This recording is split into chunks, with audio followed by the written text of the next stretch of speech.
whether you think you can or you think you can't, you're right.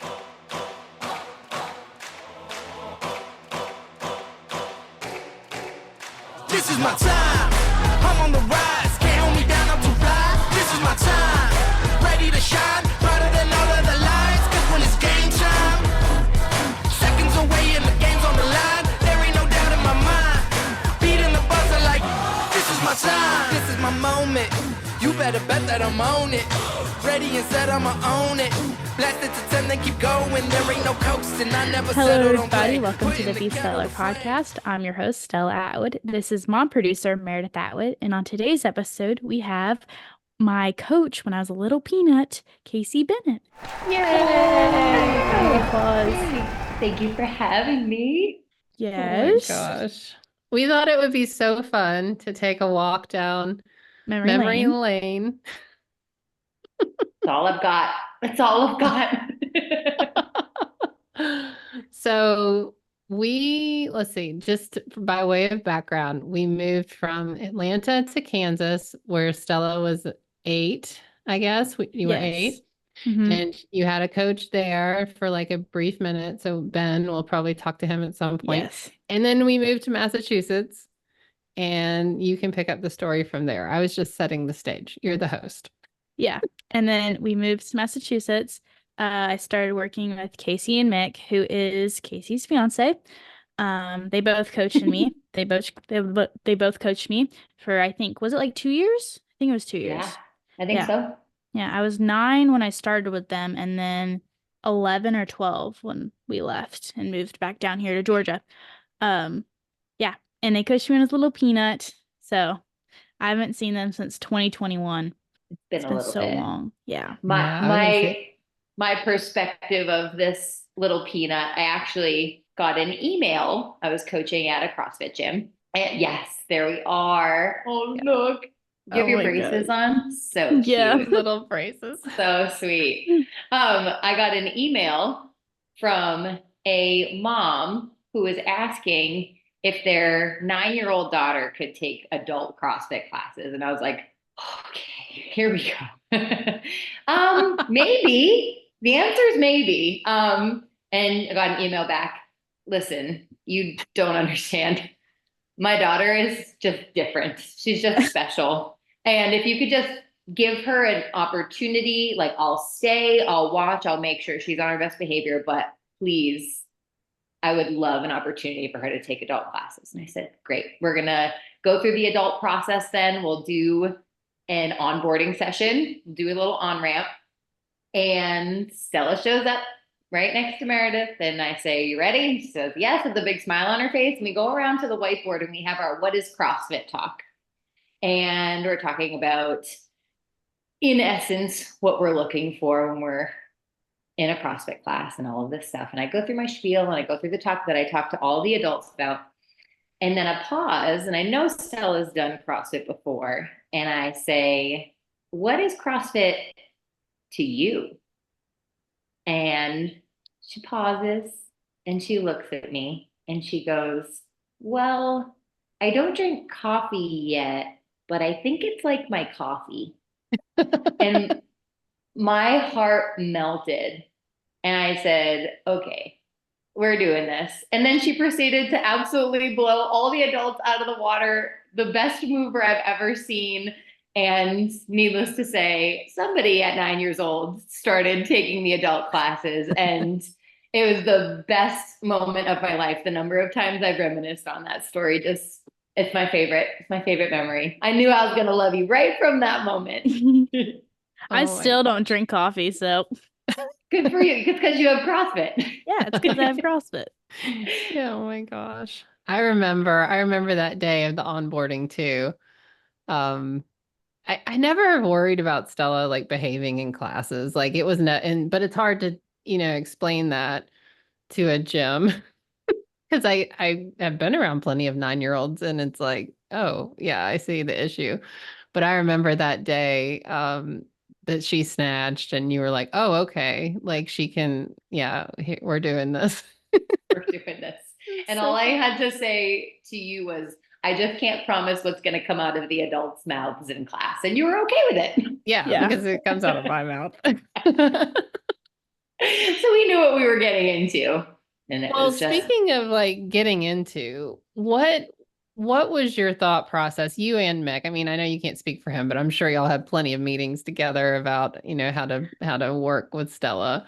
And what was your thought process when she was dead serious and said, I want to go to the CrossFit Games? Like, because I know she told you that, right? I'm sure she did. instantly. Yeah. And the way you said it with such conviction, Stella, it's like, okay, I believed you. I think I said I wanted to win though, but Yeah, I'm sure win was in there somewhere, but I believed you. And I do believe you.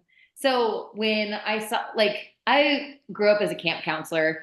I've been around kids my whole life, and like, I don't know, you take them seriously because they're humans, but they're also there to just like play and have fun and don't really take themselves very seriously. And that was the difference. Like, you do have fun and you do play, but also you mean business. And when you said that, I was like, okay, like, I'm on board with this. I wish more kids are like that. So I was like, yeah, let's go for it. And when you show up and you just want to learn and want to get better and are ready every single day to get that 1% better, there was not even a single part of me that was like, I don't know if this is going to work. Like, I knew from the second that you knew. that was definitely special having you two as a coach, you and Mick. It was Miss fun y'all all too. the time. We would come home and be like, we would talk about you all the time. Like, how was your session? How was your session? Because I would have Casey, you would coach me like, was it like 2 times a week? Or sometimes in the mornings, and then Mick would coach me in the afternoons, and I would get like both you. We had like shared custody of you. I would have Y'all were, like, given you full parents. custody some days. Honestly, we would have taken it. I think you would have caught us at a vulnerable moment. I mean, I tell Griffin that all the time. Like some days, like she was doing some work on something the other day, and I said, the next time you give her something like this without clearer instructions, I'm dropping her off at your house. Because I was just like, You better be careful what you wish for, because someone someday is going to be like, yes, please. Thank you. You're like, no, I like it here. Yeah. Thanks. I do want to show. I wonder if I can play this video. I think I was just standing there for like 20 seconds. Look at how cute you are. I know, I was so tall. I mean, small. And tall. I know. You're taller than me. So this Oh, was 100-pound clean. Look at you. I know, I This was so was- nervous. This was hands like hands on 100-pound bar. Maybe Yeah. another attempt before this, but Let me turn the volume down so we don't get copyright. It was so ugly. it's so beautiful. This is my favorite Look at part. me. Wait, it stopped. There we go. There we go. Please jump just like that at the games. Stella, has your celly gotten better, or is that a pretty accurate description of your elevation? It depends. Like, usually now, if I get really excited, it will be an F-bomb coming out of my mouth. I don't think my heart's ready for that. You're 9. Like, if I get really excited, the F word will come out. I know. It's Amazing. terrible. I like say all the time it's terrible. We're like the Osbournes. Like, I don't know what Hey, if you're not using it maliciously, I say let it rip. Yeah. the context is excellent. These children have Yes. used foul words in proper context for a long time. That means you probably taught them say. well. Yeah. Oh, it's terrible. Oh, this is like my favorite picture ever. You two. Yes, that was in 2021. Yes, that's when we got to spend the weekend together. Yes, that was awesome. so fun. I love that. We got to paint our nails and watch CrossFit and eat You sushi. braided my hair too. And I braid your hair. It was like the best day ever. And then we jumped on the beds at the hotel. Yes. Like literally the best weekend ever. I Yes. loved that. I can't believe that was that long ago. I know. I mean, I remember hitting that 100-pound clean. I think Mick turned on my favorite song. It was Thunderstruck by Thunderstruck. AC/DC. Yep. Yeah. Never forget it. And I will You never had some forget big that. moments. You were telling me did. earlier today, Stella, some of your big moments that you like literally are ingrained forever with Mick and Casey. Yeah. I mean, I got my first 10 double unders on my birthday with Casey. And then I got my first rope climb too. I remember that. There's a picture of that. I don't think I sent it to you. It's actually on my wall. Oh, I have a that's picture super wall. sweet. So, I love that. and then I think I hit like a 70. I hit an 85 clean and jerk, I think. Maybe. Yeah, that would be Yeah. pounds, not kilos. Yes, kilos. I was just put that on strong. 100 pounds on your clean and jerk. Oh my gosh. Honestly, so strong. honestly, the weight you were throwing around at the time though, like you actually had no business throwing that around, but I'm still in awe of that version of you. She was fierce. I mean, Yeah. she's still fierce, but the 9-year-old, 8-year-old, 9-year-old Stella was something. Yeah. Sometimes I feel like she was more fierce than I am now. I also have to say some of my favorite, like there, you did dabble in the kids class a little bit because we kind of needed to see where you were going to fit. And it makes me laugh now because you were just like, can I go now? And you were a great sport. You did the workout. You just treated it like it was the games.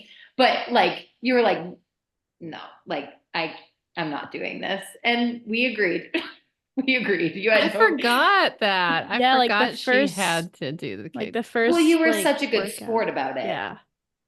I mean, I remember the first like kids class workout I did, it had some C2 bike in it and maybe some kettlebell swings. And I was like, I was like sending everything. And I'm like, you losers, you get off the bike 1 minute slower than me.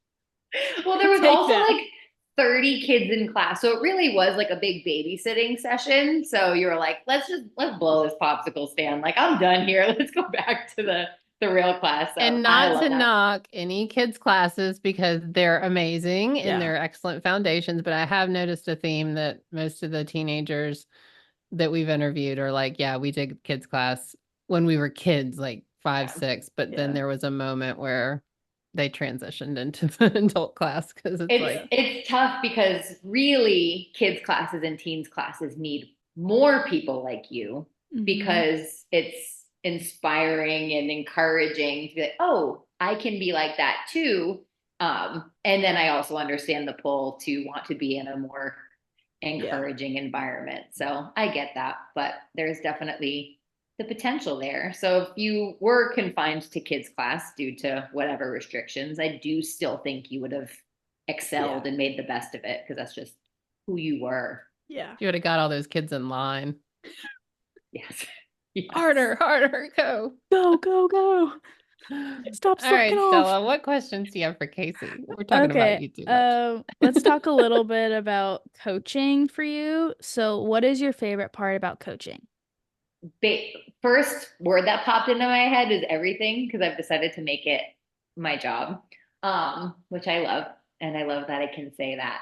But my favorite thing about coaching is watching people have those light bulb moments, whether it's learning a new movement or being able to make changes in their lifestyle that makes things in the gym easier, or how they can inspire their friends or their families to start making positive changes. Yes, this is my assessment process. I've been working with people individually and finding a really efficient way to help people achieve their specific goals, which often can fall through the cracks in a group class. Group class is an amazing thing. I love a group class. Put me in front of 30 people and give me a metaphorical microphone, and I'm having the best time of my life.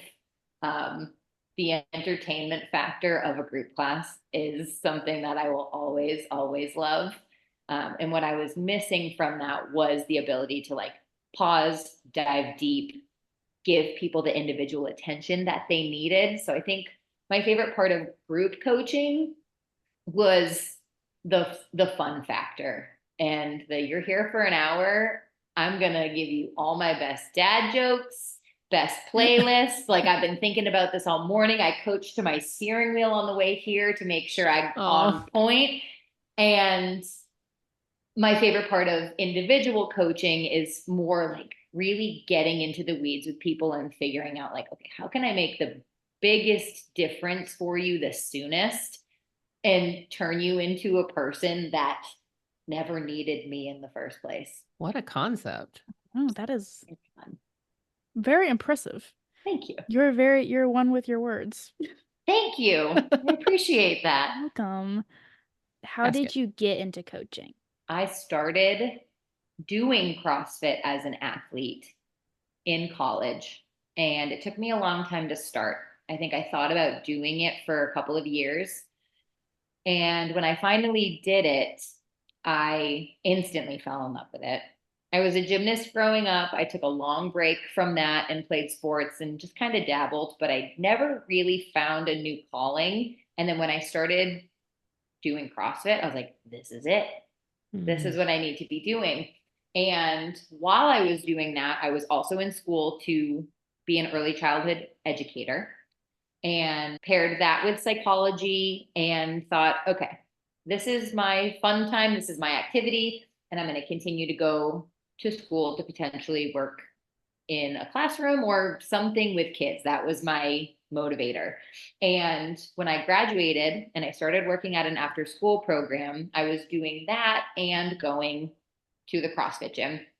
And along the way, I met somebody named Mick who may or may not have inspired me a little bit to pursue coaching. Oh, That guy, he made me do this. No, I just watched him totally light up every time he walked into a room to teach other people and coach other people. And I watched everyone just totally gravitate towards his energy and just slowly become better versions of themselves, and just looked forward to learning from him. And I was like, I want to do that. I want to have that impact on people. I love how much he enjoys it. And I think I have the capacity to do that. So I got my level 1 and I started an internship at CrossFit Tilt. They so kindly just like made an internship for me. I told Max Isaac that I wanted to work with kids and just kind of learn from what they've got going on. And I'll help you clean your bathroom, but I don't want to just clean bathrooms. Like, I want to actually be in the mix. So they created an intern position for me. I started observing. I filled up like a whole notebook just watching other people's classes, and slowly started coaching the warm up and then a whole class. And then I got my 7:15 a.m. class. And then I started to get some more of a regular schedule. But ultimately, I went in looking to coach kids, but I started coaching adults. And then I realized that that's just kind of like coaching big kids.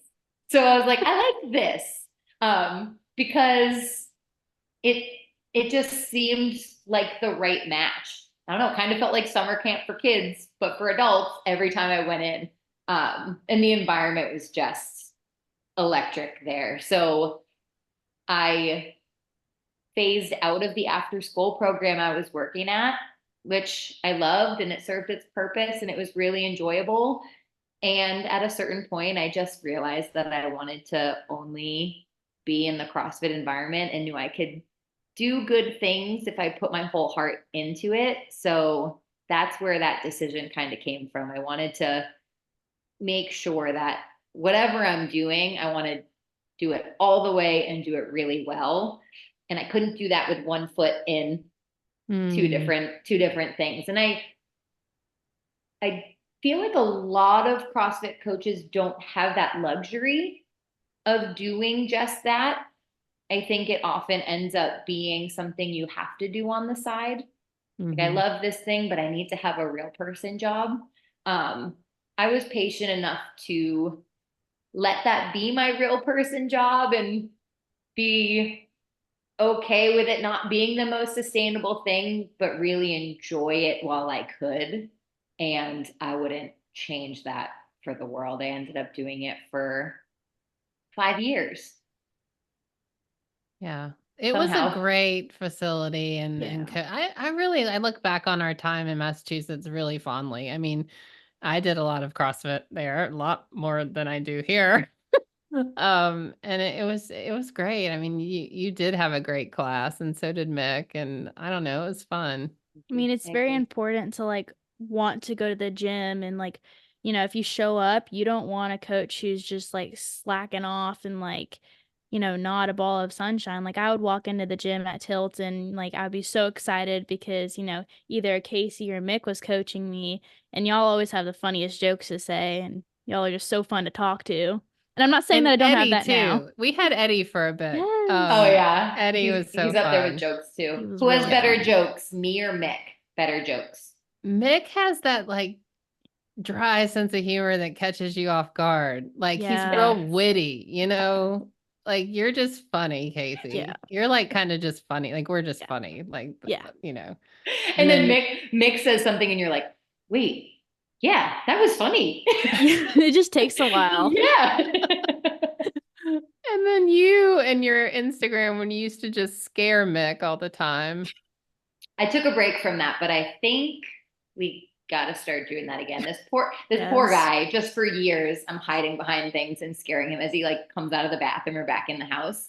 I should have shared those videos with you so we could have them pop up right now. I'll have to like link it to the show notes or whatever. They're but so mean, poor Mick. He stayed. Were you trying? Was this a subconscious way to see if he would stick? Just testing him. Just testing it out. I'm so gonna scare him in September when y'all come down. I'm gonna scare him so many times. He's not even ready. We'll put a plan together.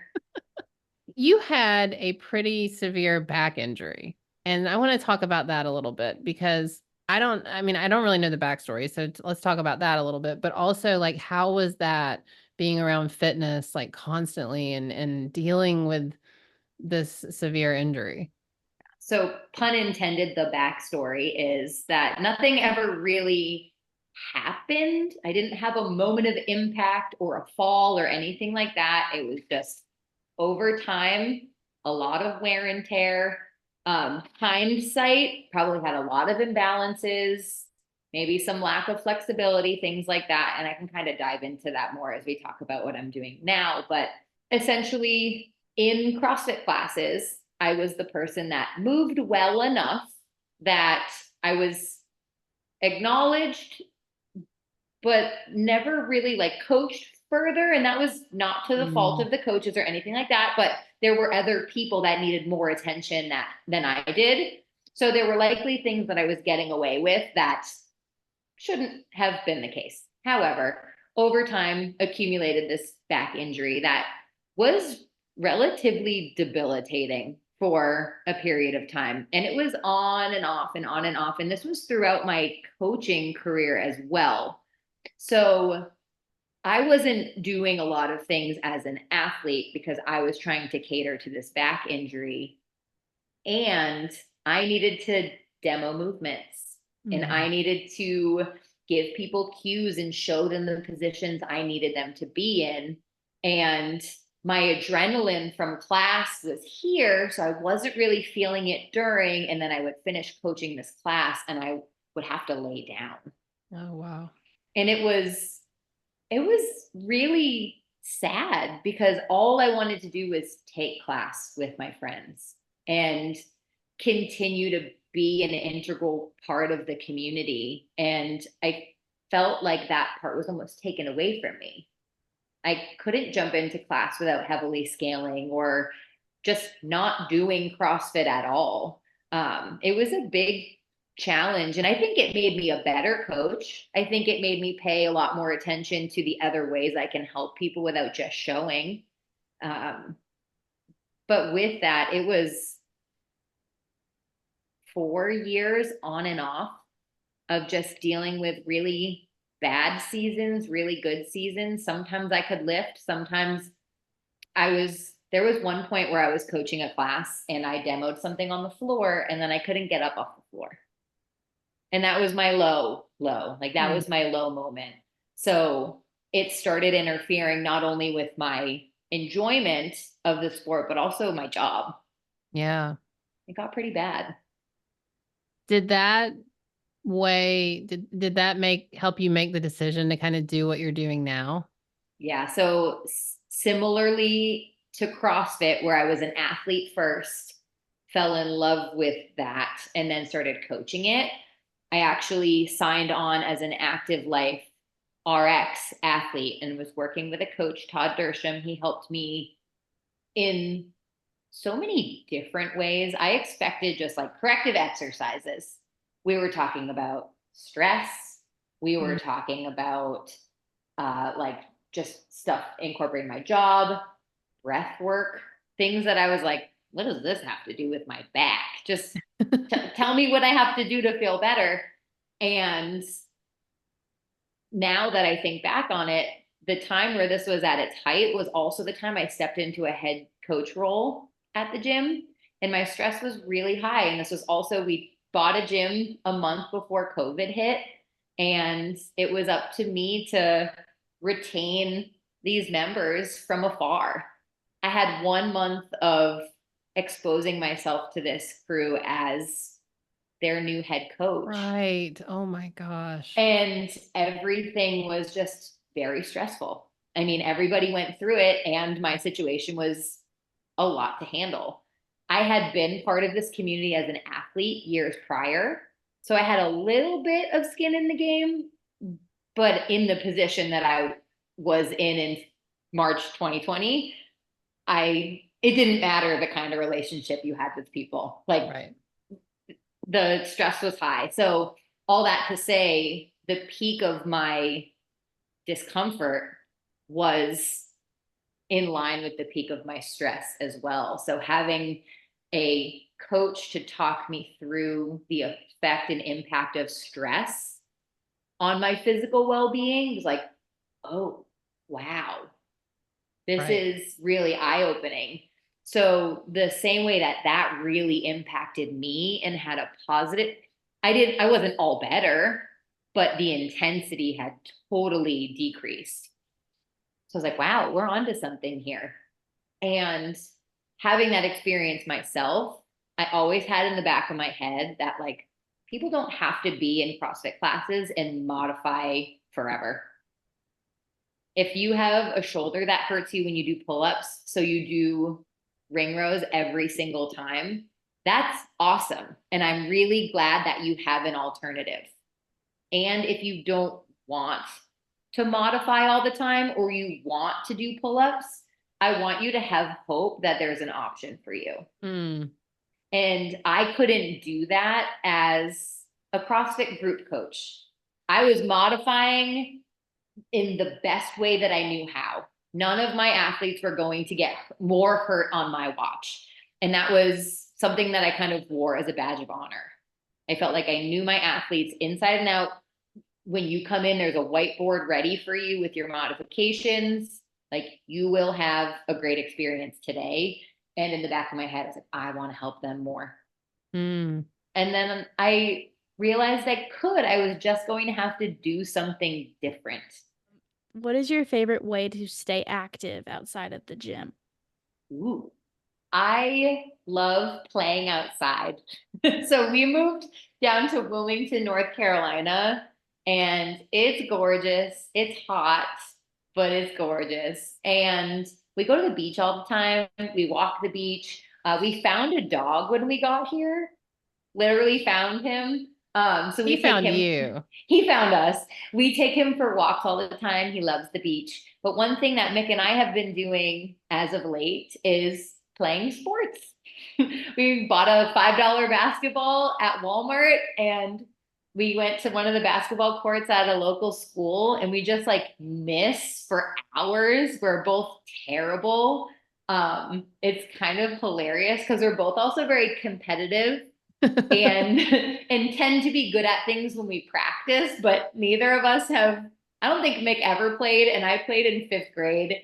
And like my first game ever, I like went in the wrong direction. I was not any sort of superstar, but we've been playing basketball. I just bought us a pickleball set. I think we're the last person people No, on we Earth. haven't done it yet. I just haven't done it. I don't know. We have it. We have the paddles. We have the bag. We have not gone. Yeah, I took the step. I bought the paddles. I got us a ball. So I think that'll be our next thing. But we were going for a walk one time, and I said, I want to do more fun stuff. And he was like, what do you mean? Like, I love going for walks, and I love hanging out, and I love going out to lunch, and I love watching movies, but I want to do more fun stuff. I was like, what is fun stuff? Like, I don't know, sports. basketball, let's go play soccer. Like, I just want to play. And now that my back isn't hurting like it was, I want to do those things. For a little while, I had to say, like, I can't. Mm. And now I can. And I'm terrible at it. And it's fun. I love it. Yeah. I suck at anything revolving a ball. Yeah, aim is tough. Throwing's an abomination. My dad is so disappointed in the way that I throw, but it's okay. But yeah, that's our new thing. Usually when we have time to like go on vacation and stuff, we'll hike. I love a good hike. Yes, I thought I was fit until I started hiking, and that's a whole different kind of fit. It really is. We got in some good hiking when we were in Massachusetts, but Yeah. we don't really, I don't know, we don't really No. hike. The boys hike. It's sit on the for the floor. views. Yeah, for sure. I sit on the floor of a gym most of my day. Yeah. Just sea level. I like to be at sea level. I mean, Meredith, I call her Meredith sometimes. I know. It like yeah. offends people. I figured you were talking to her. Yeah, just making sure. I mean, she spends like all her time at the gym with me, and like sometimes she's just sitting there like, and I feel so bad. I'm like, I will be done in a second. Like, especially with games training, I'm there for like 3 to 4 hours, and she like always fails to bring a snack. So she's like, I'm so hungry. And every day I'm like, bring a snack. And she's like, I'm so hungry. I simultaneously am like very surprised at that, because I feel like you are like a good planner. And then also, like, when you look over and she's just got this glazed look, I promise she's also enjoying it, because this is like, this dream of yours fuels her fire. So even if For she's looking a sure. little glazed on the Oh. inside, I know she's I happy to do. be I there. love it. I wouldn't want to be anywhere else. I mean, honestly, Really? I believe okay, that. well, that's, Huh. yeah, maybe not. I mean, maybe that's too broad. I mean, I would like to be in Tahiti or, Yeah, Hawaii. I think you know. your heart would never be anywhere else. Like, if what you're Yes. doing is Yeah. supporting her, I get that. And if you could do it from a beach on FaceTime, like, you would also maybe would do that. do that as well. And it's funny because I think, I think a lot of people think that this is like us pushing Stella. You know, I think they can see like, oh, because we're intense, but it's like, no, this is her dream. Like, literally, she drags us. Yeah. I'm telling you, I have never got even an inkling of you being the motivating force. Yeah. You are nothing but supportive with like a passion. And what she says, what Stella says, it's just, okay, let's do it. Like, I want to make sure that you can. And if you say we're done, Yeah. we're done. I'm going to ask you if you're sure, but if you say we're done, then we're done. So I've always admired that. And I love, on the flip side of that, Stella's never taken advantage of that. And I think it's a beautiful combination. It's really inspiring, and it makes me really grateful to have been a piece in that and to get to witness that, because I don't feel like that's very common. Well, and I think it might be more common, like as we talk to more of the teen athletes, because but I think you don't see it in traditional sports. I think you see a lot of just parenting crazy. I mean, because we were on the sidelines of several sports growing up, and I was like, what's happening here? What is going on? But I mean, Jason and I, my husband and I, constantly remind ourselves it's her dream. Like, because there are days I'll get wound up. It's not often. I'll get wound up. I'll get mad. I'm like, we spend entirely too much money for you to be acting like this. You know what I mean? Just like she's having a bad day. I'm like, this is too expensive. I could live, in Tahiti. I've never even been to Tahiti, but I've mentioned it twice. So maybe I should go. Maybe we're going. But there's moments, and I constantly say, this is her dream. Like, if she walks away tomorrow, what are you going to be? And it's like, oh, well, I guess I'll go sit in the floor of another gym and like help someone else's kid because I've gotten so well versed in this sport, even though I don't do anything.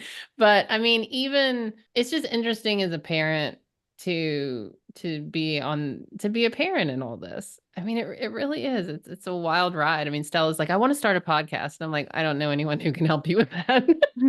Like, except for myself. Except for me.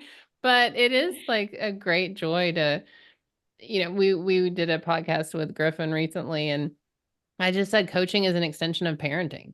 Like when you were parenting or coaching Stella, I mean, you were her parent for the little bit. And have you noticed that, like in your role as a coach, that sometimes you feel like, oh, I'm actually parenting? Can I just say yes? Yeah. Yeah. What I was going to say as a branch of that, it's like the highest compliment ever to be allowed that, for you to give Mick and I that opportunity and that permission to step into that position, and trusting that we don't overstep that position, and trusting that we get to take care of your then 9-year-old. Yeah. Like that is one of the best compliments I've gotten to be paid. And I love that. I hold on to that. I think it's really helped shape my decisions for myself, and knowing that I'm in a position to be a role model. Mm-hmm. And I've always tried to work really hard at that. But then to just have this 9-year-old fall out of nowhere into my, like, right into these sessions, and be like, wow, what an incredible opportunity, not only to like get a little bestie, but like be able to like step up too. So that was a really cool opportunity. So I don't know if I ever thanked you for that opportunity, but oh gosh, no, thank you. Gosh. Yeah. I mean, Stella, tell Casey about, like, if you accomplish something at the gym, like usually the order that gets told. Do we tell Dad or do we text Casey first? Well, it's like if it's like a huge PR, and if I'm like by myself, it'll be Meredith first, and then it will probably be my coach, and I'll be like, wait, if I tell Casey and make this, they're gonna be so excited. So I usually text the group chat of like if something exciting happens, and then I come home and I'm like, Dad, I hit this, and he's like, yeah. I love that. Poor Dad. I am so honored. And I promise you there is celebration every time. Or me being like, Nick, did you see this? And he's like, no, what? And I'm like, well, I'm about to watch it for the 40th time. Come over here. Yeah, that's real. That was like, if you were a fly on the wall, that's exactly how the conversation goes. I'm not surprised that's how they go either. Honored. I mean, yeah. my favorite thing to send Casey is like your weightlifting, because when I'm like, she just snatched 160. Casey's like, what? Yeah, I'm like, I'm sorry, what? How? Yeah, that's usually that. Honestly, I bet you could pull up a screenshot of me saying what, how, when, how. Like that just is real. But I think that with all these teen athletes, I mean, I'm watching all their Instagrams and it's like, no.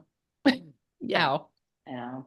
But then like you post, like, I'm going to pump your tires for a sec, kid. Like you post the videos, and like when you're lifting, like you look cool. I'm like, oh my gosh, I'm so like, I wish I could do that. It's so awesome. I'm so impressed. Because you didn't just like rest on your natural talent. I would say you learned a lot, but you also just had like a natural body awareness that you really built off of. But you didn't just rest on that. You're like, okay, how can I be even better? And I get to see it from afar, and it just makes me so proud. Well, she gets to feel that like for real with her gymnastics. Yeah. Like, right, lifting has always been like the thing she loves, but I mean, talk a little bit, Stella, about your gymnastics and kind of how hard it's been. I mean, it's been so hard. That's like the one thing Griffin has had me working on ever since I got with him. So I went to Dwala with 0 toes to bar, 0 bar muscle ups, 0 pull-ups, 0 anything basically. And now, I've got chest to bar, I've got bar muscle ups. I kind of have ring muscle ups. I do, but we're working on them. I just catch them so low. I'm like, here. It's like a chicken arm. And then my handstand walks have grown a lot. Like I used to just be the Statue of Liberty and just stand there trying to walk, and I couldn't walk. Yeah. I did experience that like yesterday though in a workout. My arms were so dead. I was just standing there. It's usually right before the finish line. Just freeze up. It was so bad. But lots of gymnastics has been worked, and I've worked a lot on like knowing my body in the air, and I figured a lot about my body and stuff. And like, I got crooked shoulders sometimes, and then my hips are crooked, and then I kind of have dead butt. Just on your right butt cheek. Not dead butt. Yeah. Do you remember what we used to focus on when we would touch on gymnastics? With like handstands or like on pull-up bar? Mostly, well, actually on both, but mostly on the pull-up bar. Do you remember what we used to focus on? It was a long time ago. It was, I don't really remember a lot. I feel like you would say to, Yeah, we worked a lot on your technique. mhm. We kind of barred you a little bit for a while though, because knowing that we were at a foundational level, to just have you start kipping and swinging and not have the strict strength behind it would have been so irresponsible. Yeah. Mhm. So we did a lot of position work. We did a lot of foundation and made sure also that you were just consistently building strict strength so that when you started to do these things, you were going to stay healthy enough to keep practicing them. Do you remember she used to always want to be swinging from the rings? Yep. Like, put me up there. Like, lift me. And you were like, no.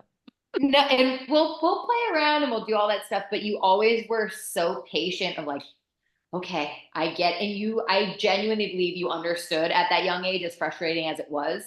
And what that allowed us to do though was like not build habits that weren't good. That was terrible English, but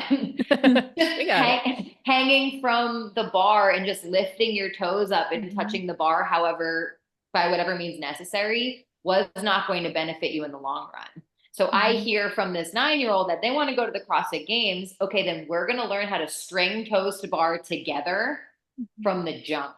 Whether your toes are touching or not, like we're learning good habits. And as you get stronger and as you get taller and all of these things, like you'll put it together. But you always did a really good job at least convincing me that you were on board with waiting for the kipping part. But that's what you got to build off of. And then look at you now. It's awesome. Well, and I think a lot of what you and Mick did too was help, because she's hypermobile, right? Like her hypermobility, and she's still hypermobile, but and you know, the way she trains now is a lot different than when she was 9. But you all took a lot of attention to like, okay, let's not crash in the bottom when we squat as much because well, at that age, you have two options. When you come to us at 9 and say, I want to go to the CrossFit Games, you can look at it one way and say like, okay, that's pretty far away. Let's just like keep her busy and entertained and just do CrossFit for now until she's towards the age that she can start taking it more seriously. Or the way that we looked at it was like, okay, this girl's serious about this. We cannot let her get hurt. Like, I will not put you in a position to hurt yourself so that you can't continue to follow this dream. So that was a big, big piece of the way that we would look at structuring our sessions with you was how can we be as efficient as possible in pushing you towards this goal without ever compromising this goal. Yeah, I've never thought about that, but I do remember like y'all were like, I never got hurt, like nothing, nada, zero. Knocking on wood everywhere. Yeah, everywhere. I still don't get hurt. You're kind of good at this coaching thing, Casey. I know. Thank you. I practiced a little, but it's nice when you have good students. Yeah. Because otherwise, go ahead. No, sorry. I was going to say, otherwise I would have quit. Like it's the gems along the way that keep reminding me like, this is why I love this. And I'm grateful for that.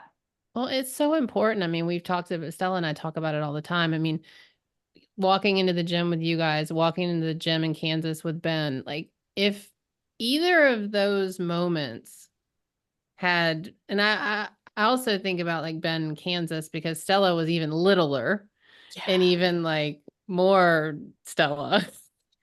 at that. And he was like, he took her very seriously Yeah, too, he was like, let's do this.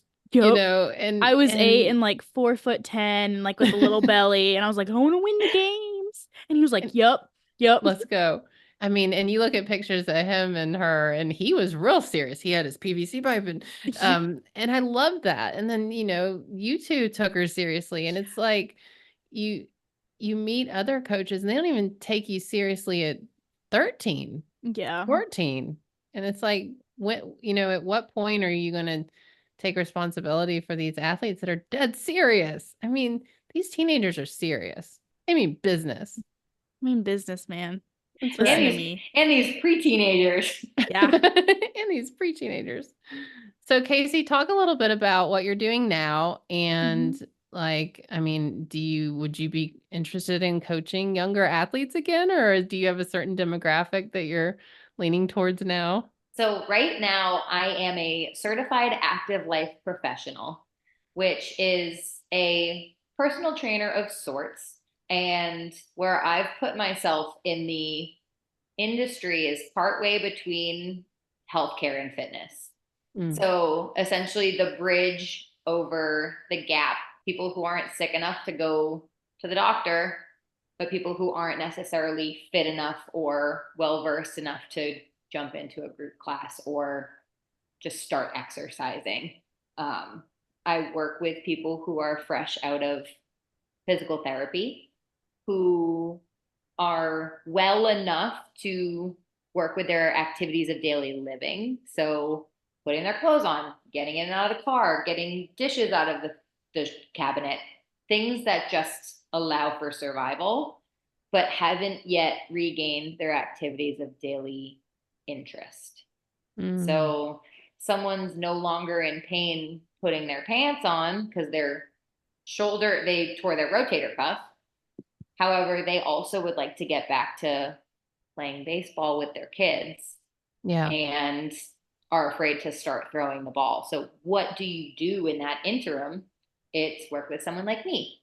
And I assess people where they're at. I have the capability to communicate with their medical professionals and figure out where they left off in their treatment so I know where to pick up and go through an assessment, figure out where you're at physically, what limitations do you have, what's your lifestyle like, what's your home life like, what is your day-to-day routine, and after all of that assessment, get a really good idea at how I can meet them exactly where they're at instead of guessing, undershooting, overshooting, encouraging another injury. The assessment process is pretty in depth, and that's something that I've never really experienced before. So that's been very enjoyable because it's helpful when you want to be efficient. People's time and people's money are their most valuable elements of their life, and I don't want to waste either of those things. I know how important that is to people. So to be able to leverage that situation and say, this is your goal. Let's find out X, Y, and Z so we know where we're going, what you want, and how we're going to get there. So I had that experience working with a coach one-on-one through Active Life RX. That's how I started following those accounts in that company. And when I learned that there was a certification through them, I jumped right on it.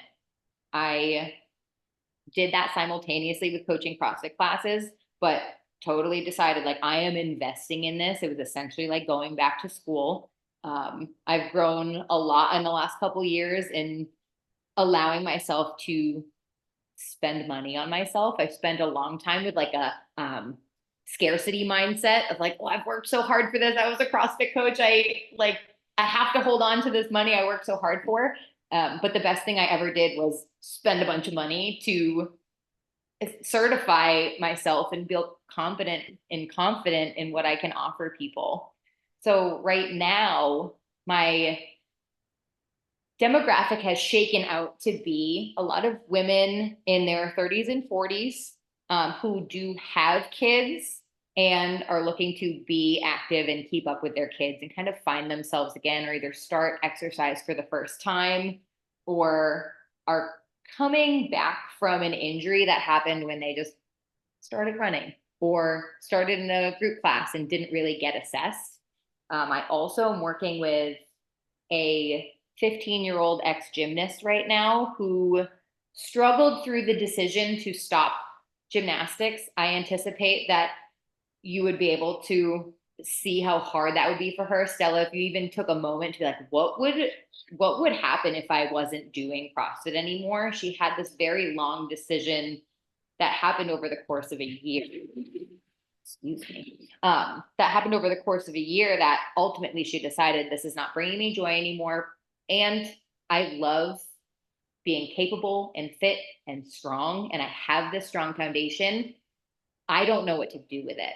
So I've been working with her at 15, one, getting her an assessment in the first place to figure out where we need to go. She had a history of ankle issues, knee issues, hip issues, which is super common with gymnastics. Now knowing what I know, I want to know a little bit more. Why you're experiencing that? What limitations do you have? We found out she had ankle inflexibility. She had some limitations in her hips, things like that. And we immediately started working on those things as I exposed her to more activities. So she wanted to Olympic lift. We're practicing Olympic lifting. She has a great body awareness, so she's picked up on it really, really quickly. All that to say is I'm extremely inspired by kids, teenagers who want to be taken seriously. I'm drawing a very hard line on that. I think there's value in kids class, like we talked about. I think there's value in general exposure to physical fitness. And where my interest lies in clients that I work with are people that just want to be taken seriously. Whether it's get better at your sport, whether it's I tore my ACL during a soccer game and my senior year season is coming up and I want to be capable when it comes around. I'm in a position to take those kids and teens seriously, and I have the tools to help them. So that's the younger demographic that I'm inspired to work with. And I will tell you, those people have been few and far between. And that's not to say they're not out there. I think they also just don't know that someone that does what I do exists. Your job, I feel like it's rare in the CrossFit world and the fitness world. You've got CrossFit classes, you've got coaches who are willing to take you to the games, but you don't really have those coaches who are helping you recover from an injury and help you throw a baseball with your son. Like, I feel like your job is very rare, and I feel like we need more of those. So I think that's pretty cool. Thank you. And I agree. And I think it's happening. I think more people are stepping into the role of active life professional and finding the certification. And the only way people get to reap the benefits of it is to continue to talk about it. And I think acknowledge the fact that there is a gap in the first place. And it comes down to what people's goals are. You know, if people are happy modifying what they do all the time and just going into class to see their friends, that's awesome. I'm not going to tell you that you need what I have to offer. I will put myself in the position to offer it to people who really want it. I feel like I need to hire you, Casey. Yeah, I was thinking about that. I saw where Stella was going with this and I was starting to feel attacked. But here's where I mean, this is probably not helpful for a teen podcast, but teen parents are listening. So my body can do more than, I guess, what am I trying to say, Stella? Like, I can go in the gym and I can probably snatch 135 right now. But you would leave in a coma. You know what I mean? It's like, just because you can doesn't mean you should. And that's like my motto. And it occurred to me the other day, you know, maybe I should just go in and squat for 5 sets of 5 with 85 on the bar. And I was like, but what if I put 185 on the bar, you know? And well, let me ask you this. Do you feel like you need to compromise on your goal of squatting heavy to be okay? I don't even have a goal, Casey. Like it is like I am throwing paint at the wall every day. It's like, what? Look at Stella. And so I really appreciate what you're doing, because any parents, or I mean, obviously there might be some teenagers who are listening that need this as well, but there's a real problem with ex-athletes. And I don't want to say ex-athletes, but ex-athletes who used to perform at a higher level, who for whatever reason can't or shouldn't, overdoing it. Like I will go and do a handstand against the wall and I'm like, well, there goes my wrist.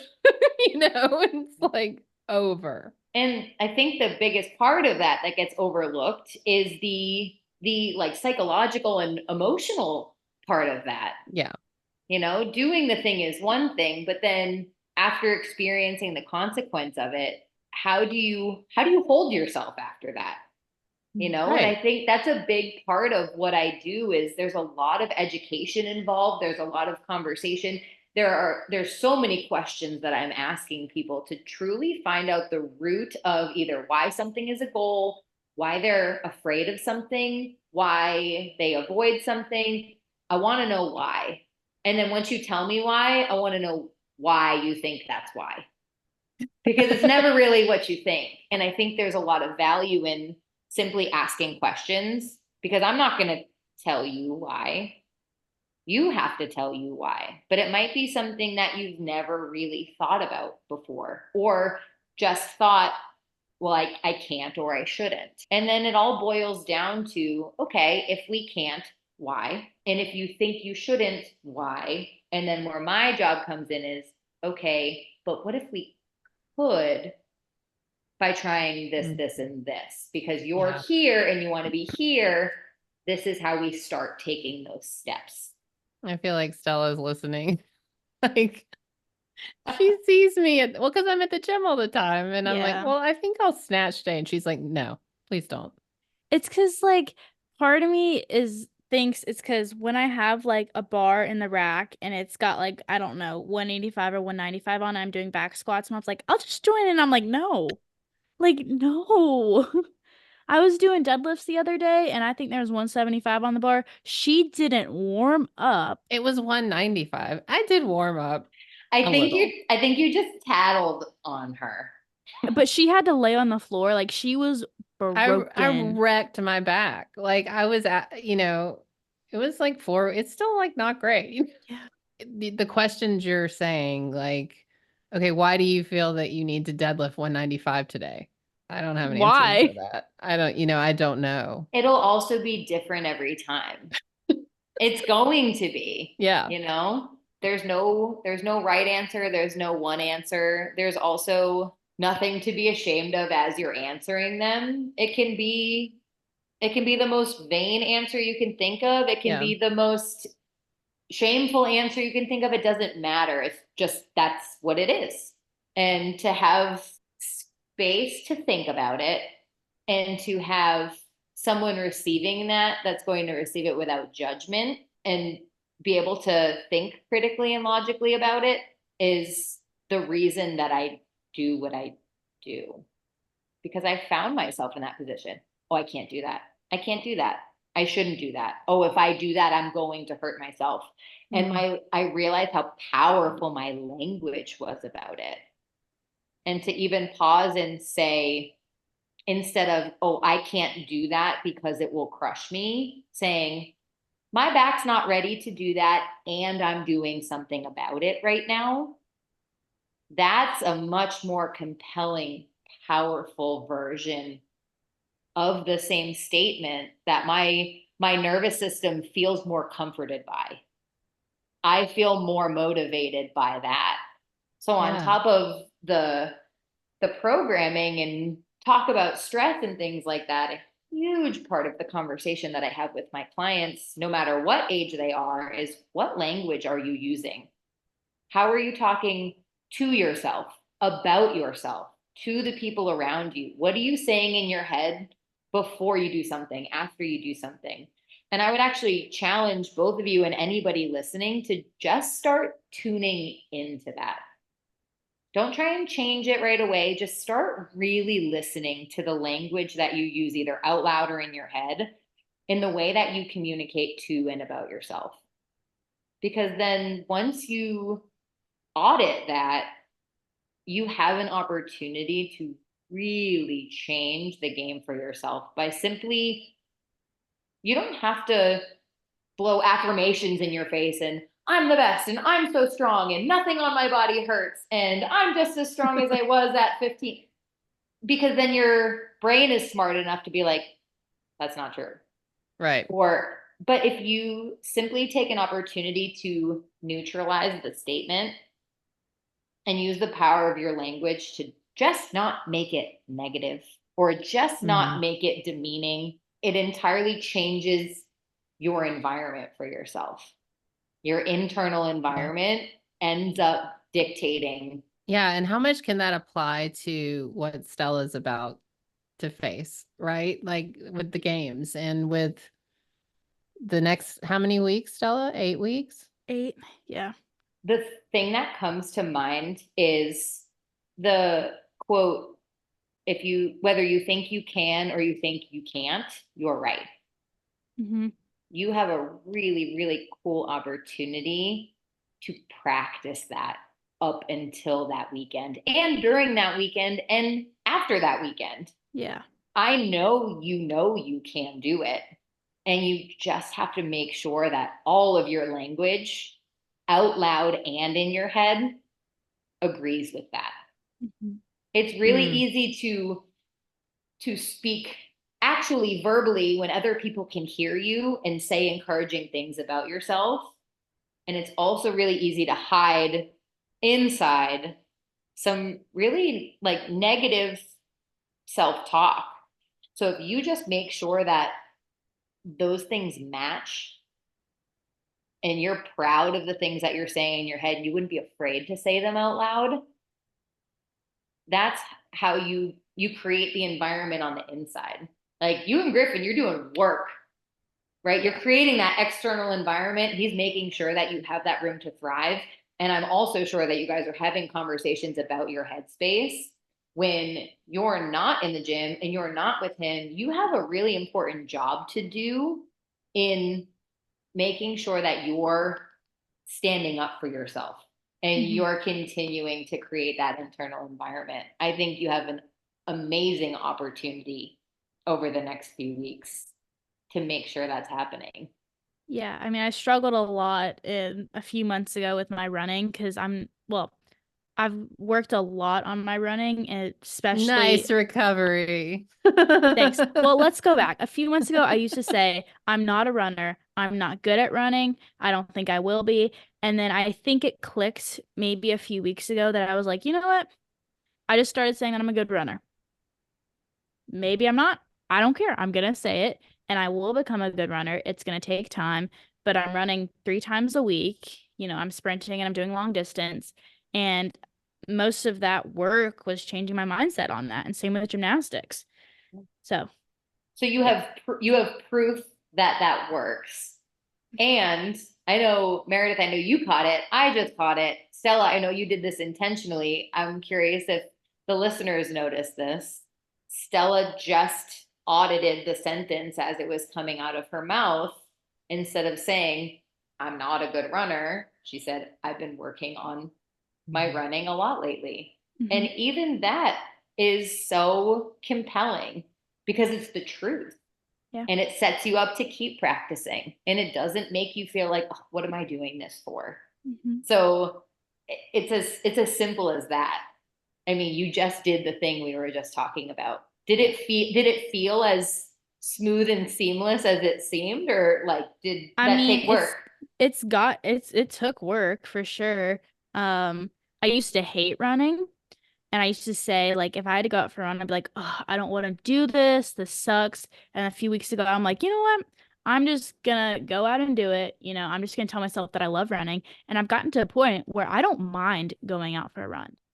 I don't love it, but I don't mind going to the track and doing it. Like, I kind of look forward to going to the track tomorrow morning. Even though it's really hot, I kind of look forward to it. So That. Well, and I told her years and years ago, my mom, when I did Olympic weightlifting as a teenager, and my mom wasn't like real keen on it. She wanted a ballerina. She got a weightlifter. So, we deal. But I remember I had just learned to snatch and I hated it because it's hard. Like learning a snatch is, you forget how just incredible that movement is. But I was sitting in the parking lot and my mom, like, beautifully oblivious to all things weightlifting, she was like, "Well, why don't you just tell yourself that you like it?" And I remember looking at her like, "What's wrong with you? Like, how dumb is that?" But for whatever reason, I decided that I would listen to my mother at 14. And I said that I would be like, "I love to snatch. And it ended up being my best lift. Like years later, it worked. And so like I shared that with Stella. I think she rolled her eyes appropriately at me. And the cycle continued. But it Yeah. really is real. But like you said earlier, your body will know when you're lying to it. So it's got to be like a little bit more nuanced than, oh, I love running. And I think what Stella's doing is using the evidence of her Yeah. showing up. Totally. Yeah. I say it to all my clients, your words create your world. And that I'm excited to see what kind of world you foster with the way that you continue to talk to yourself and about yourself.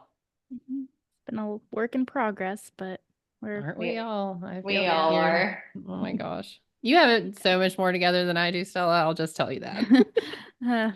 Thanks. Thanks, Mom. Also, if anyone like thinks they're not a work in progress, like Everyone's a work in progress. Everyone is. And if you think that you're not, you're just like stunting your growth opportunity. If you just keep going with that growth mindset, it's not, oh, I'll never be good enough. It's, oh, look at all these opportunities I have. Well, Casey, tell everyone where they can find you, and if you take remote clients, or like how all this works, because I'm signing up as we speak, I think. So there's a couple places you can find me on Instagram. My handle is Coach Casey B. And my website is www.coachcaseyb.com. And there's more information on there, how you can work with me remote. I actually do work with clients over video call. And I work with people remotely as well, where we stay in touch remotely and do programming as well. I'm in the Wilmington, North Carolina area. So if you are in this area, you want to reach out, find me on Instagram. And teenagers up in Michigan, when Casey is coming up to Three Rivers to the game. So if you want to meet her there, find Stella. Be there. Stella will find Casey for you. I'll be there with my 9-year-old Stella stank face on my shirt. Yep. I'll be Thursday. There. Huh? Oh yeah. Thursday. I'm gonna say that the competition starts on Thursday, right? All day. It's gonna be like Thursday. All right, Stella, wrap us up. Well, you got anything else for Casey? No, but just people who are listening, you should have her as your coach. She's just that cool. She's a precious human, and we love you very much. Yes. You keep me trying to be cool. So thank you. You are cool. Thank you. You are. I'm actually genuinely flattered by that. So thank you. King of the jungle, heart of a lion. 4, 3, 2, 1. Watch out, here I come. This is my time.